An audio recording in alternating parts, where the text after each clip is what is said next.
Litputang ina yung puwa rin. Litse. Kasi yung puwa, every time, may mali talaga. Ano ba itong kuha na ito? Kung mag-kidnap tayo ng taga-kuha, lagay natin, torture natin dito. Sino ba gusto makulong ng ano? Puro yung pahirapan.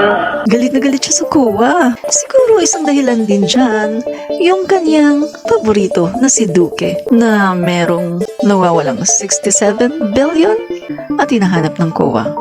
Bukod pa dyan, mga kaibigan, marami pa.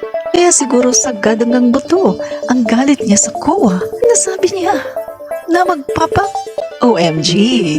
Pero mga kaibigan, after his term, nung natapos na siyang maging Pangulo, ganito na ang kanyang sinasabi. Panoorin. The only way to know the truth is to make public the information which is mandated by the Constitution to be given to a citizen who wants to know sana yung pera ko? Where are the taxes? Kaya kung hindi ko alam na wag na tayo magbayad ng tax. And besides, it's a give and take. It's a legal demand. It is not an unlawful demand. I-publish silang ninyo, open the books so that we will know. Nakita niyo na yung pagbabago ni Tatay Digong?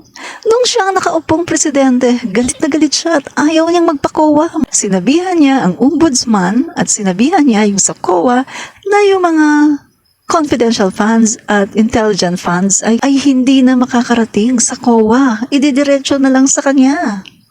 Kita natin? So, bakit nung panahon niya, hindi siya nagsalita about CF? Alam niyo na, mahirap na magsalita. Litputang ina yung puwa rin. Litse. Kasi yung puwa, every time, may mali talaga. Ano ba itong kuha na ito? Kung mag-kidnap tayo ng taga-kuha, lagay natin, torture natin dito. Sino ba gusto makulong ng ano? Puro yung pahirapan. Ang ayaw ko yung pahirapan.